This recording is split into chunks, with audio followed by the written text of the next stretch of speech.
And so as we come together, City Council and the administration, this really is, not just an example, but like the example of us working together in partnership to bring our community forward and to lift each other up.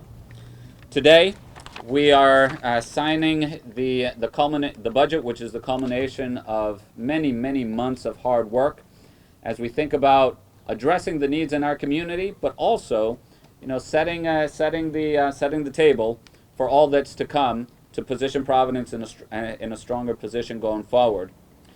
One of the programs that I am most excited to tout and to recognize today is our continued investments in our kids throughout the city.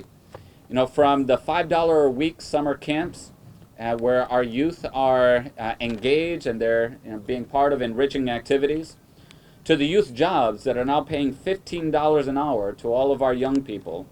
This is a perfect example of the critical investments that we have to continue to make to lift up our community and move Providence in the right direction.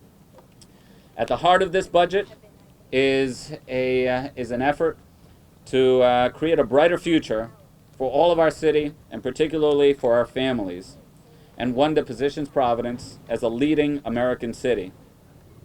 I'm proud to say that in this budget, we have worked together so that we can balance it without any tax rate increases.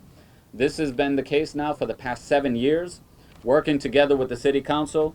This is the first time that a mayor and a City Council have gone this long without raising tax rates since the end of World War II. So it's not easy work, but working together, we've gotten it done. And while we've been at it, we are also extending tangible tax relief for about 40% of the small businesses throughout the city. And let me just be clear about that. When I say tangible tax relief, I mean zero tangible taxes for about 40% of the small businesses throughout the city of Providence. This has been an incredibly hard year for businesses and for everyone. And to provide this level of support, I know every little bit counts, and I'm proud that together with the City Council, we have done this. I know that it's not just businesses, but it's families as well that feel the burden. And so this is now the 5th consecutive year that we're going to be contributing to our rainy day fund. This is going to further strengthen our financial standing and increase the flexibility so that we can make the investments for our families. This is now the 10th consecutive year where the City of Providence is making 100% of its pension payments. And if we can just take a moment to step back. When I became mayor, frankly, many people were concerned about the city going into receivership and bankruptcy. And frankly, many people were betting on the city going into receivership and bankruptcy. But to be where we are today, being fiscally responsible with our finances, and doing it without having to raise taxes on small businesses and families throughout the city is really an accomplishment, along with the City Council, that we should all be very proud of. So these investments, they're also going to go to expand the number of pre-K classrooms in Providence. It's going to increase access to quality learning experiences, and it's going to allot funds to deliver on year-long learning opportunities for our young people. Again, our youth are at the heart of this. It's in alignment with our Cradle to Career strategy. We're focused on expanding these year-long educational and recreational opportunities, and we're investing $1.2 million in our One Providence Summer Youth Program. We're investing in out-of-classroom learning and employment programming, all to provide safe and engaging opportunities for our kids. Additionally, the Providence Rec Department is going to receive funding to install digital information boards in every single rec center so that we can better communicate updates and programming with youth and families.